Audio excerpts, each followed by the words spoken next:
మాట మాటకు కాలర్ ఎగరవేయడం పోసాని కృష్ణమురళికి అలవాటు. కానీ పోలీస్ కేసులతో ఆ మేనరిజం మాయమైపోయింది. లవ్ యూ రాజా అంటూ సెటైర్లు వేసే పోసాని నోటికి పోలీసులు తాళం వేసేశారా? ఇంతకీ విచారణలో ఏం జరిగింది? పోలీసులు ఇచ్చిన వార్నింగ్ ఏంటి? మాటకు ముందు కాలర్ ఎగరేస్తారు. మాట్లాడడం పూర్తి కాకుండానే మళ్లీ కాలర్ ఎగరేస్తారు.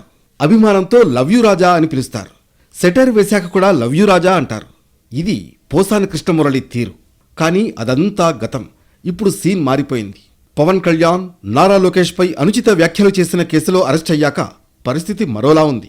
జోకులు వేయడం ఆపి దిగులుగా చూసే పరిస్థితి వచ్చింది. నారా లోకేష్ తదితరులపై అనుచిత వ్యాఖ్యల కేసులో పోసానని అరెస్ట్ చేశారు ఓబులవారిపల్లె పోలీసులు. అయితే పోలీసులు అడిగినా సరైన సమాధానాలు ఇవ్వకపోగా లవ్ యూ రాజా అంటూ చికాకు తెప్పించారట. ఆఖరికి రైల్వే కోడూరు కోర్టులో విచారణ జరుగుతున్న సమయంలోనూ పోసాని లవ్ యూ రాజా అన్నారట. దీంతో కోర్టులో ఇలా ప్రవర్తించడం మంచి పద్ధతి కాదంటూ పోలీసులు గట్టిగా హెచ్చరించినట్లు సమాచారం. సినీ డైలాగులు పనికిరావని వార్నింగ్ ఇవ్వడంతో పోసాని రూటు మార్చారట. రాజంపేట సబ్ జైల్లో రిమాండ్ ఖైదీగా ఉన్న పోసాని కృష్ణమురళి అక్కడి అధికారులు, సహచర ఖైదీలతో చాలా సాధారణంగా మాట్లాడారట. ఛాతీలో నొప్పి అంటూ రాజంపేట, కడప ఆసుపత్రులకు చికిత్స కోసం వెళ్లినప్పుడు కూడా పోసాని చాలా పద్ధతిగా ప్రవర్తించారట.